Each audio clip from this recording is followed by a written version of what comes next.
In the spring of 2009, a man named Dennis Kraft drove out to the Holub place in Finney County, Kansas, and sat down at a kitchen table that had been built from a cottonwood tree on the property. He had a briefcase, a degree from Kansas State, and a folder of documents he had driven 2 hours to deliver. He was 46 years old, and he worked in trust and estate management at a regional bank, and he had made this kind of drive many times. He was not a bad man. He believed sincerely, and with good reason, that he was doing a widow a favor by showing up with those documents in hand. Vera Holub was 63 years old, 4 months out of widowhood, and the sole owner of 900 acres of dryland wheat ground in one of the driest counties in southwestern Kansas. She had no children. She had no brothers or sisters living. Dennis Kraft set the folder on the cottonwood table and told her gently that what she had here was an obligation she could not carry alone. Vera poured him coffee. She did not answer him. A border collie named Bess moved from behind the stove and settled at Vera's feet under the table. Vera looked at the folder, then looked out the window at the fields her husband's grandfather had broken from Shortgrass Prairie in 1921. The nearest field was in its fallow year, flat brown under the March light, looking for all the world like ground that was doing nothing. Vera knew what it was doing. She had been watching it do it for 31 years. Dennis Kraft finished his coffee. He went through the documents one by one, explaining each page the way a man explains something to someone he has decided in advance does not understand it. Vera listened. She did not ask questions. When he was done, she thanked him for driving out and said she would think about it. She did not sign. 11 years later, in October of 2020, a foreclosure auction was held at the Finney County Courthouse in Garden City.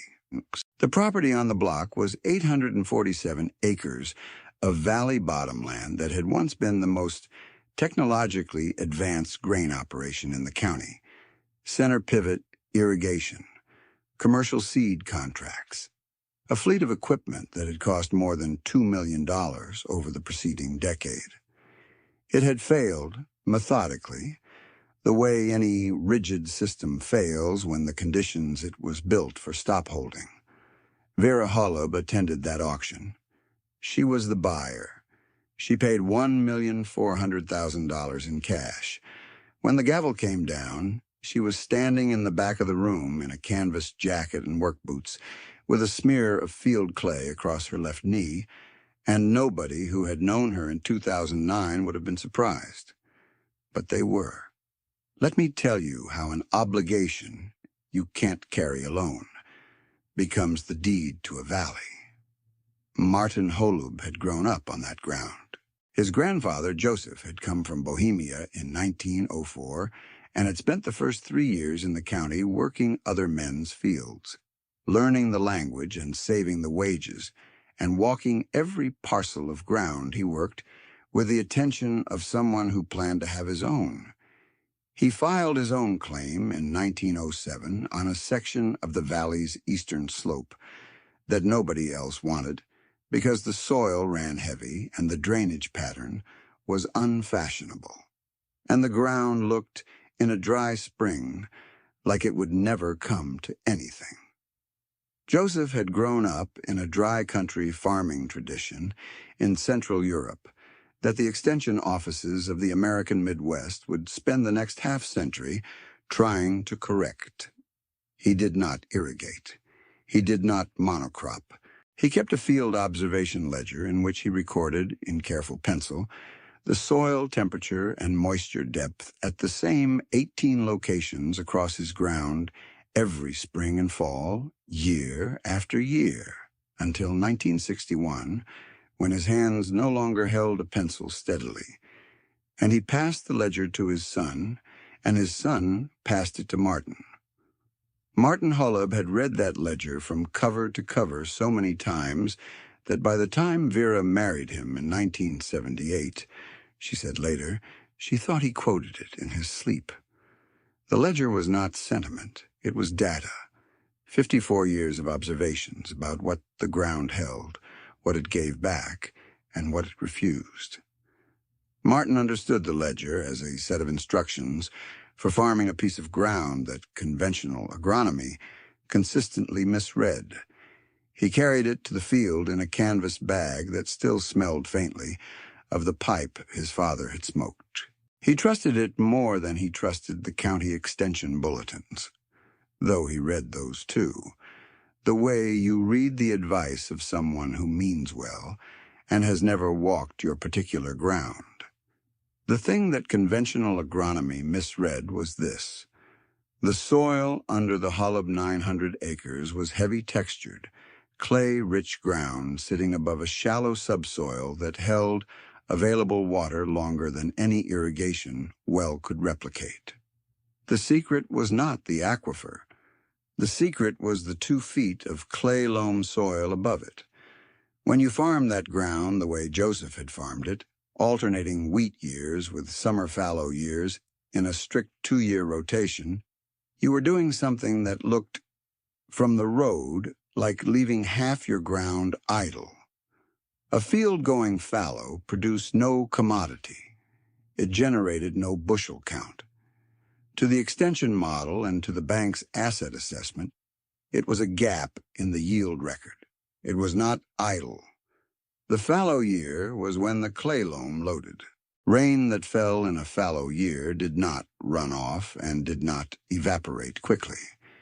It worked into the cracked clay, and it sat there, available to the following year's wheat root system at depths a center pivot sprinkler could never reach from above. The fallow year was the charge cycle. The wheat year was the draw. Joseph had understood this not from a soil science paper, but from watching the same 18 points across 54 growing seasons, from noting in his careful pencil which springs the ground came alive early and which summers the wheat held green 2 weeks past its neighbors, and from tracing both observations back to what the fallow year before had done.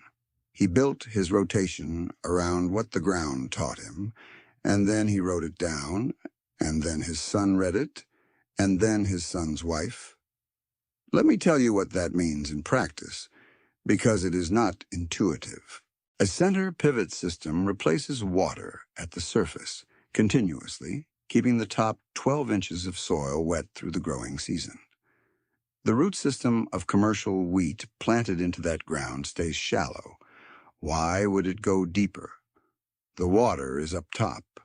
The plant takes what is available nearest to hand, the way any organism does, and it never develops the deep vertical root architecture it would build if forced to reach. This sounds like a minor difference. Over time, it is not minor at all. Martin's wheat, planted into a fallow year's stored subsoil moisture, sent roots down 36 to 42 inches before it even needed to draw on rain. When June turned dry, the root system was already where the moisture was. The plant did not stress the way a surface-irrigated plant stresses when a pivot fails or a well drops. It was, in the language Martin used when he talked about it, where the water actually was rather than where the system was putting the water. And because the root architecture was deep, the plant was also less susceptible to the kind of surface stress that invites pathogen entry. It had built defenses the irrigated plant, comfortable in its shallow zone, had never needed to develop. The ledger tracked this. 54 years of soil moisture readings at 18 fixed points, 2 seasons per year, gave the Holub operation a picture of its own ground that no agronomist's soil survey could replicate. Because the survey showed you what the ground was made of. The ledger showed you what it did, year after year, across different weather. It showed you the charge and the draw, the way a battery chart shows charge and draw. Martin understood his ground as a battery that the fallow year loaded and the wheat year spent, and that only loaded properly if you did not overcrop it or irrigate it into chronic surface dependence. Vera understood this. She had farmed alongside Martin for 31 years. She knew the 18 monitoring points by number and position. She knew which ones responded first to a wet spring and which ones held longest into a dry July. When Martin died in December of 2008, she did not know everything he knew, but she knew the ledger, and she knew the ground, and she had Bess, who moved the sheep that grazed the fallow fields in late summer, dunging nitrogen into the clay loam that the wheat year would spend the following fall. She had the cottonwood table and the canvas bag and the faint smell of pipe tobacco still in the crease of the ledger's cloth cover, and she had 31 years of watching what patient attention to a particular piece of ground could produce. Dennis Kraft had not weighed any of this. It was not that it was invisible to him. It was that his model of a viable farming operation was built on scale, on leverage, on equipment value, and debt service and county average yield per planted acre, and the Holub place, looked at through that model, showed him a 63-year-old woman with no heir, no succession plan, no irrigation infrastructure, and an ancient fallow rotation system that kept half her ground out of production every year. He saw the obligation before he saw the ground. That was his training, and it was sincere. She did not sign in 2009. She did not call Dennis Kraft back. She filed the papers in the cabinet under the kitchen window, the one Martin had built from leftover barn board in 1983, and she went back to work.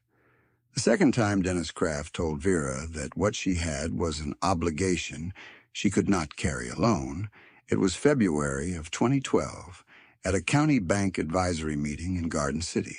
There were 11 other landowners in the room, and Dennis was standing at a whiteboard with a marker, walking through a debt-to-asset ratio analysis of dryland farming in southwestern Kansas. He got to the line about dryland fallow operations being, in his phrase, carrying costs without productivity income in the fallow year, and he looked directly at Vera, who was sitting in the second row in her Goodwool coat with Bess waiting in the truck. He said he meant no disrespect. He said the math simply did not support carrying an operation of that size at that stage of life without a succession partner or a sale. He said it was an obligation no single person should carry alone. He clicked to the next slide. It showed a bar chart comparing dryland fallow operations against fully planted irrigated ground in terms of gross revenue per owned acre, and the dryland fallow bars were half the height. The chart did not show input costs. It did not show debt service. It showed revenue, and the revenue was lower.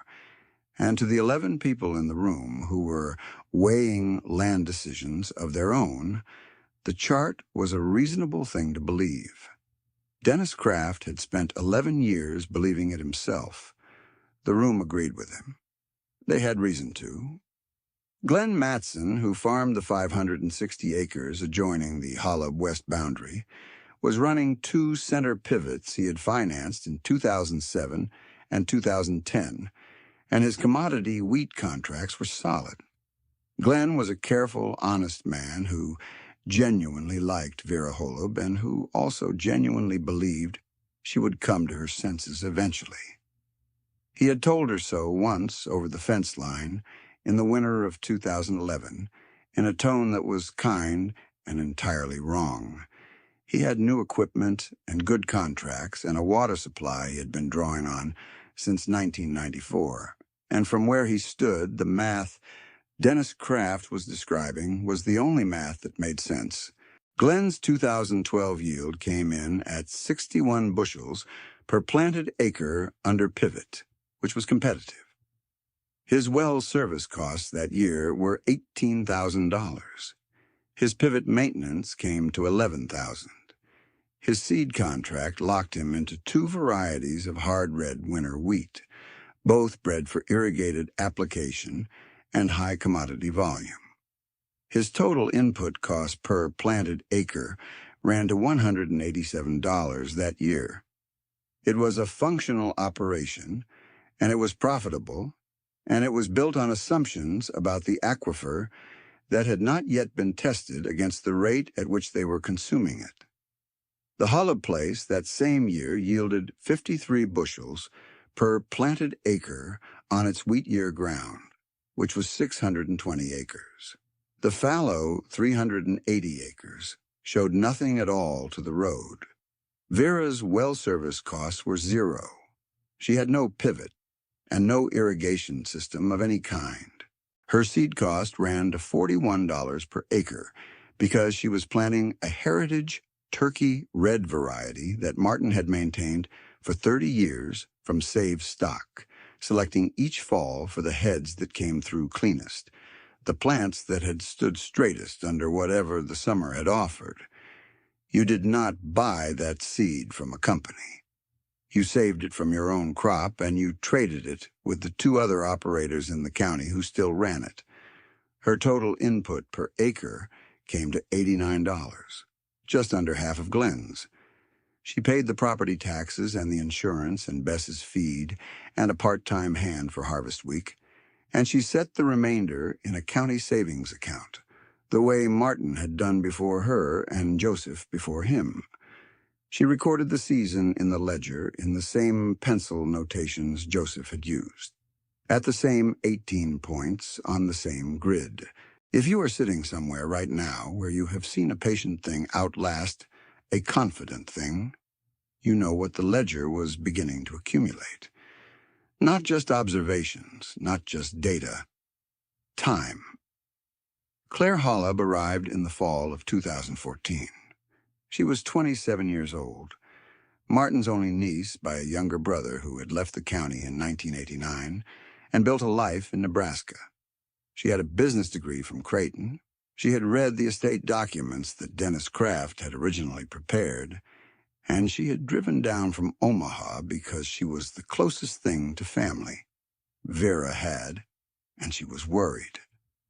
Bess met her at the truck door with a bark and 2 muddy paw prints on her jacket. Claire had not grown up around working dogs, and she stood very still until Vera called Bess off. Claire thought, and she said this to Vera within the first week, that the sensible thing was to sell, not the whole 900. Maybe the south quarter sections, the least productive ground, to get the mortgage cleared and put Vera in a position where she was not carrying this alone. She used that exact phrase, carrying this alone. Vera set the ledger on the cottonwood table and opened it to the first page. It took Claire 3 evenings to understand what she was looking at, and then a 4th evening to understand what it meant. She was a woman trained to read financial data, and what the ledger contained was financial data, just organized by a different logic. 54 years of biannual soil moisture readings at 18 fixed points was a data set any agronomist would recognize as serious. Claire mapped the most recent 40 years of Martin's entries into a spreadsheet on her laptop, and the trend lines were not complicated to read. The fallow year moisture charge was reliable. The wheat year draw was predictable, within a narrow band. The ground performed exactly the way the ledger said it should, year after year, across drought years and wet years alike. It did not perform spectacularly. It performed consistently. Claire did not abandon her opinion immediately. She went back to Omaha in November of 2014, and she thought about it for 3 months, and she came back in February of 2015 and asked Vera to teach her what the ledger numbers meant in the field, how you read a soil moisture probe, what the fallow ground looked like when it had taken on a good moisture charge versus when it had not, how you knew which of the 18 points was behaving differently than the rest, and what that told you about that section's drainage. Vera taught her.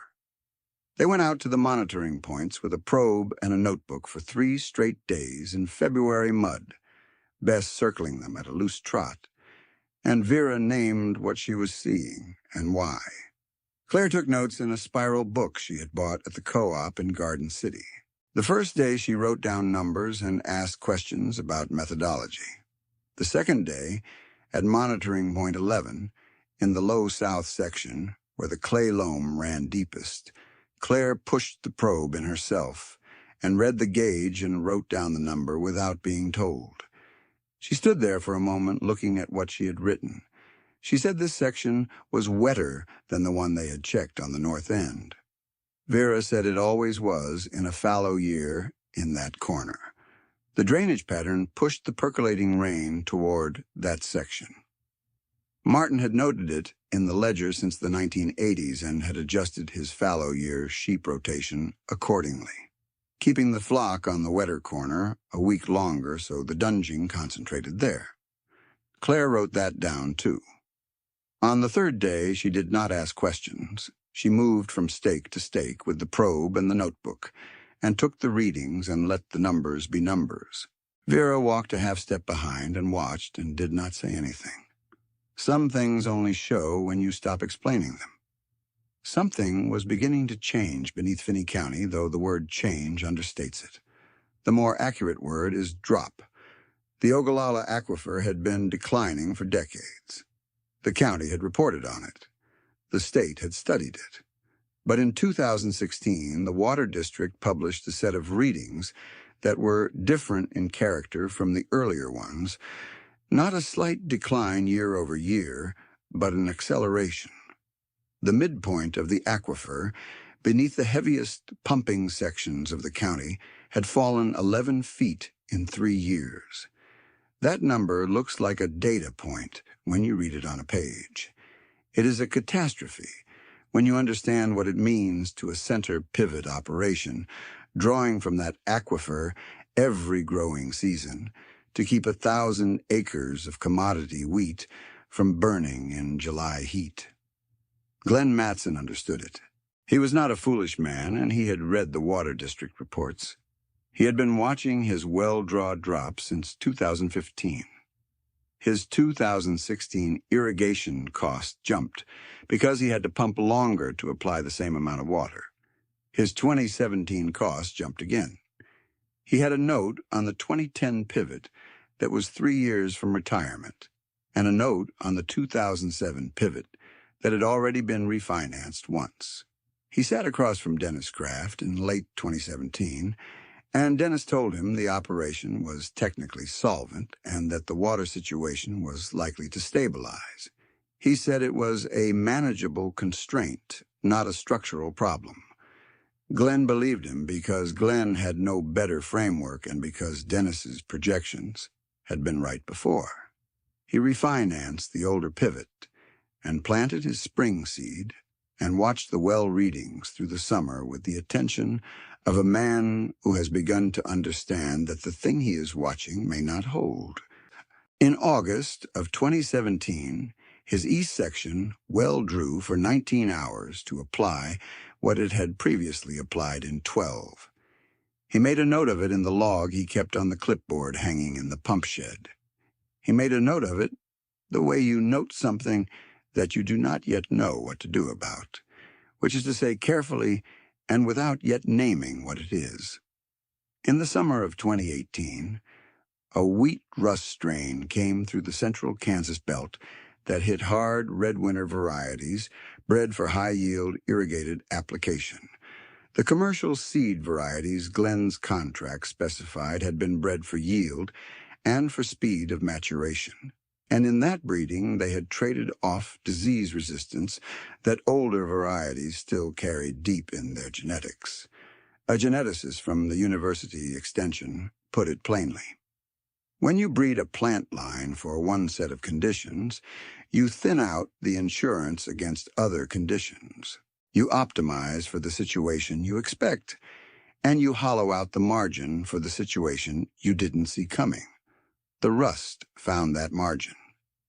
Vera's Turkey Red had not been bred for anything in the modern sense. It had been selected generation after generation across a century of Finney County growing for the traits that survived Finney County growing. Heat tolerance, drought tolerance, disease resistance across a spectrum rather than deep immunity to a narrow set of threats. It was not the highest yielding variety in the county. It had never been. In 2018, when the rust came through, it was the only variety in that section of the county that came through at better than 40% of projected yield. Vera's 2018 wheat year crop yielded 49 bushels per planted acre. County average across irrigated ground that year was 19 bushels per planted acre. Glenn Matson's combined yield between his two pivot sections came in at 14 bushels. That was the year the Water Board held an emergency allocation meeting in Garden City. Dennis Kraft attended because 4 of his trust clients were affected. Vera attended because she served on the County Conservation District Advisory Panel. He saw her across the room, and he said in a voice that was not unkind that whatever else had changed, the core situation remained the same. A single operator, no succession, an aging operation, an obligation that no one person should be carrying alone. He was not aware he was saying it for the third time. He was aware only that he still believed it. Ray Soto came up from the Wichita Water District office in late 2019 to do a full soil permeability assessment of the county's dry land parcels for an aquifer recharge study. He was 54 years old, and he had been a hydrologist for 28 years, and he had not expected to find what he found on the Holub 900.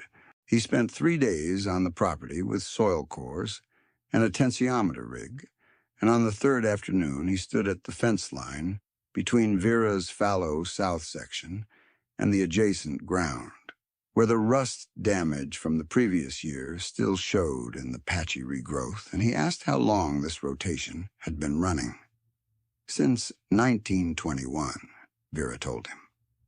He held the clay loam core in both hands and looked at the moisture readings on his rig, and then he was quiet for a moment.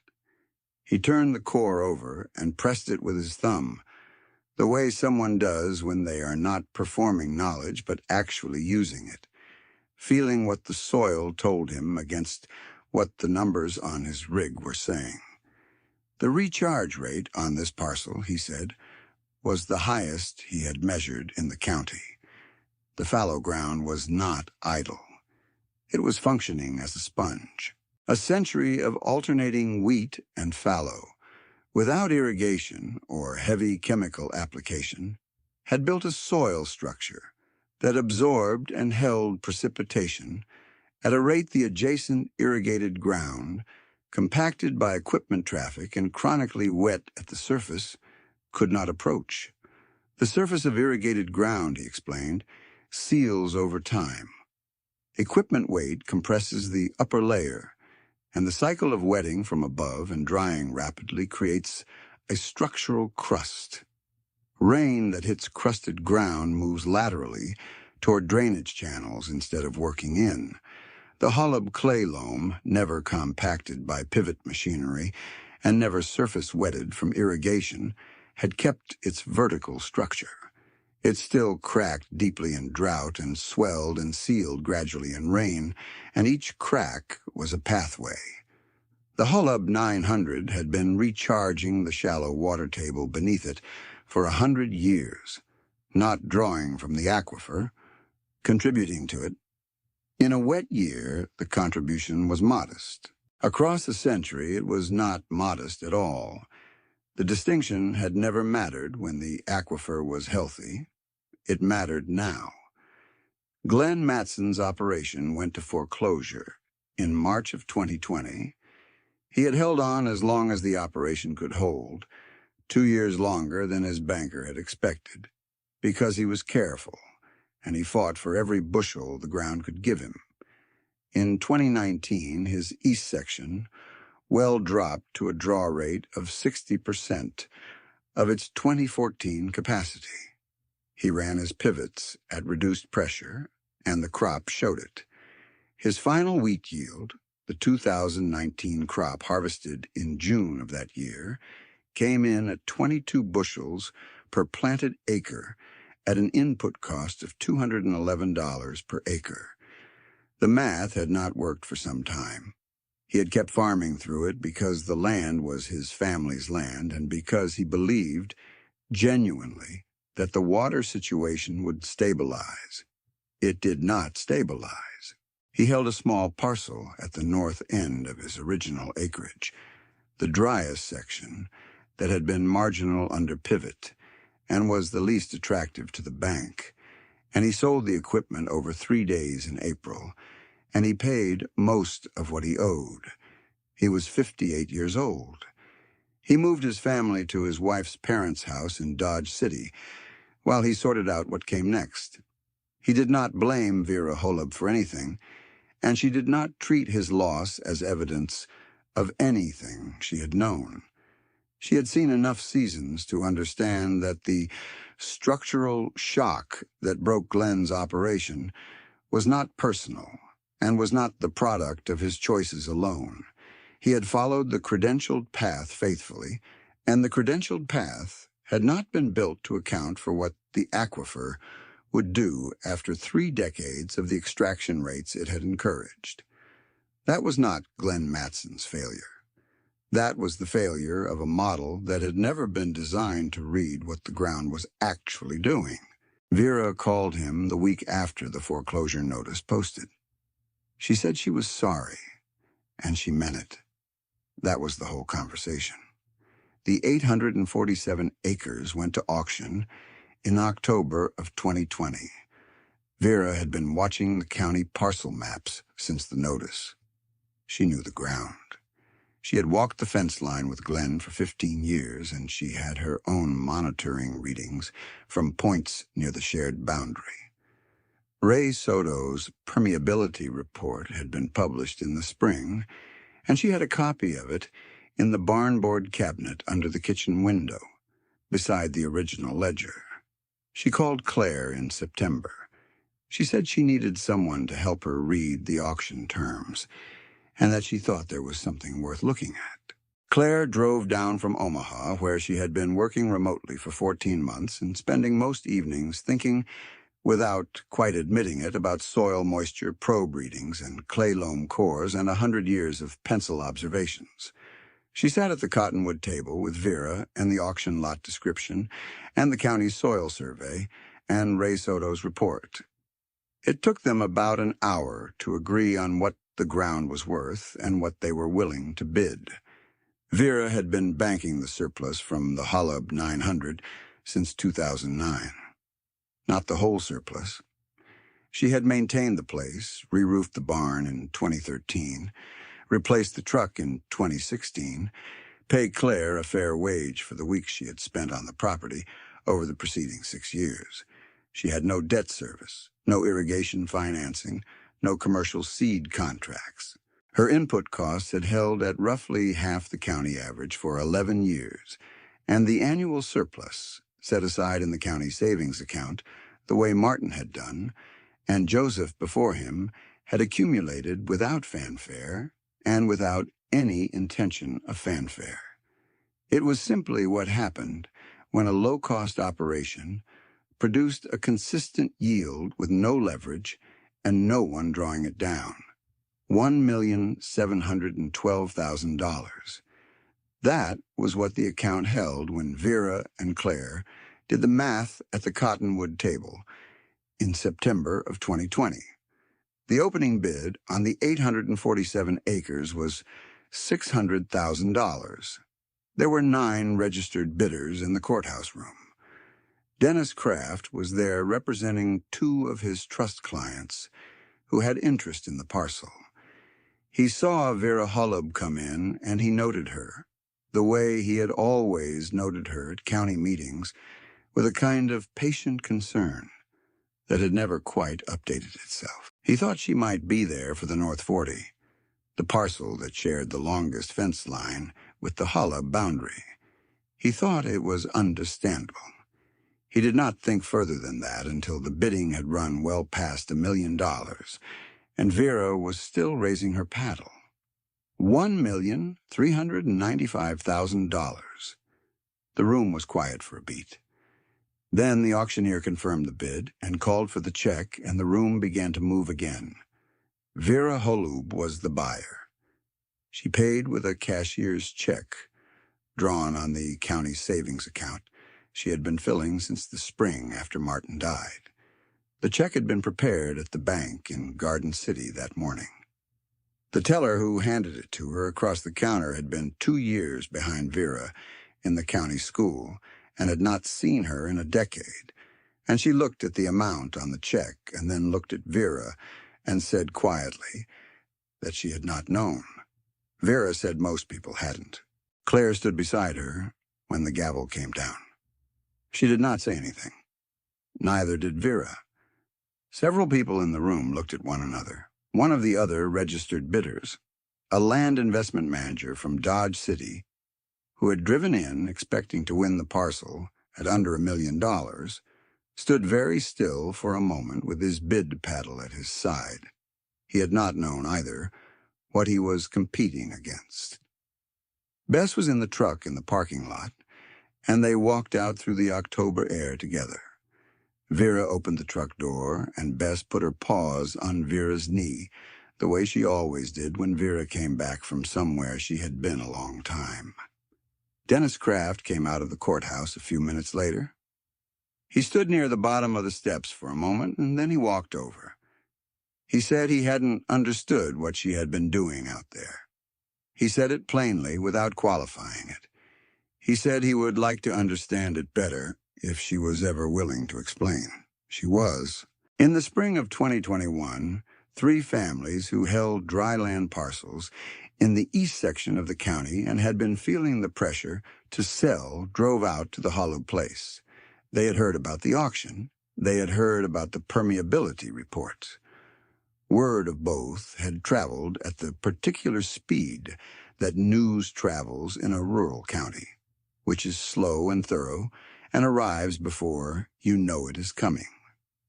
Vera walked them through the 18 monitoring points the way Martin had walked her through them and the way she had walked Claire. She showed them the probe, and she showed them how the readings changed from point to point, and what those differences told you about the drainage pattern and the soil structure beneath each section. She let them hold the ledger. She did not explain it to them. She let them turn the pages themselves and find what they found. She showed them the 2018 yield comparison, her 49 bushels against the county's 19, and she walked through what each bushel had cost her to grow against the county average cost that year. The difference in input cost per bushel was not small. It was the kind of number that changes how you hear every other number in the conversation.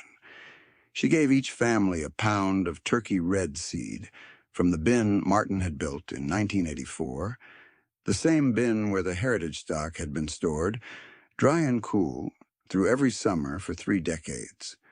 She said the variety was available to anyone willing to maintain it properly, which meant selecting from the healthiest heads each harvest and saving back a portion before you sold. She said it was not complicated. She said it was work. She said they were welcome to come back in the fall when they could watch the probe readings on the fallow sections after the first cold rains. All 3 came back. Claire took the lead on the cooperative documentation. 4 pages covering seed sharing, field observation protocols, and a record-keeping format borrowed from Joseph's ledger structure. Each cooperating family agreed to establish a set of monitoring points on their own ground, no fewer than 12, and to take biannual moisture readings at those points, spring and fall, and to share the data with the group. Turkey red seed would be passed at cost between members, with the understanding that each family saved back seed from its own crop rather than purchasing from a commercial supplier. The agreement was simple enough to fit on 2 pages once Claire stripped the legal padding she had drafted first. She showed it to Vera, and Vera read it and said it sounded like the ledger, and Claire said that was the idea. She was 34 years old, and she was not a farmer in the full sense yet, but she was becoming one, and she was bringing to it the ledger discipline, the habit of fixed points and repeated observation over time, that Joseph had started, and Martin had continued, and Vera had held open through 11 years of quiet refusal. Dennis Kraft attended a conservation district meeting in 2022 at which Claire presented Ray Soto's permeability data alongside the cooperative's first-year results. He asked good questions. He said to the room that he had been looking at dryland operations through the wrong model for a long time, and that the Holub place had been the counterexample he hadn't known how to read. He was 60 years old, and he meant it without reservation. He did not stop doing his job. He simply brought a different question to the table when he drove out to see someone's ground. The cottonwood table sat in the same position in the kitchen it had occupied since Martin's father built it in 1952 from a tree that had come down in a windstorm on the north end of the property. The ledger sat on the kitchen shelf beside the second volume Claire had begun in 2020, same format, same pencil, same 18 points. On the front page of the second volume, in Claire's small, careful handwriting, was the date and the notation that the monitoring points had been checked and calibrated against Martin's original stake positions. All 18 confirmed. What the trust officer's model saw when it looked at the Holub place was an obligation with no solution.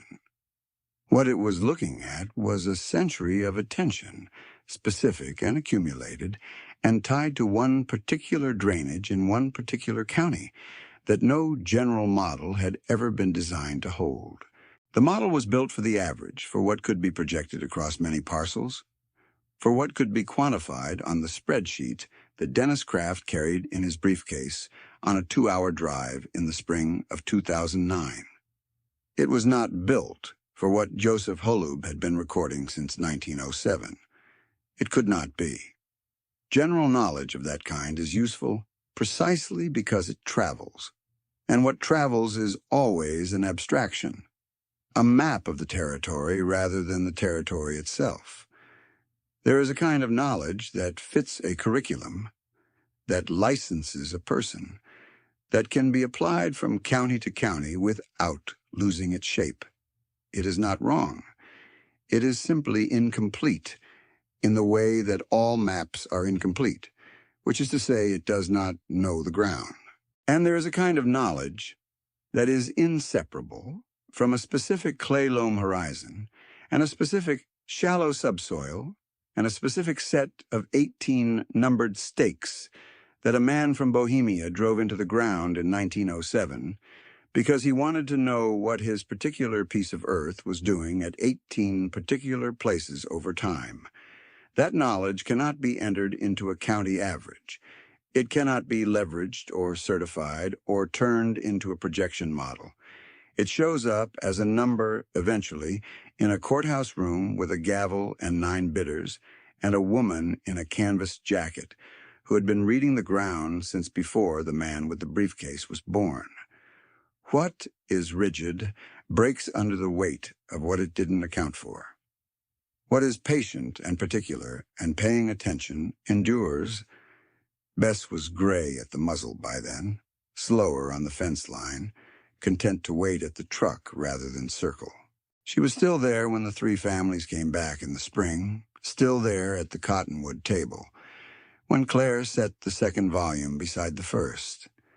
Joseph had written the first entry in the ledger on a March morning in 1907 with a stub of pencil he had sharpened with a pocket knife.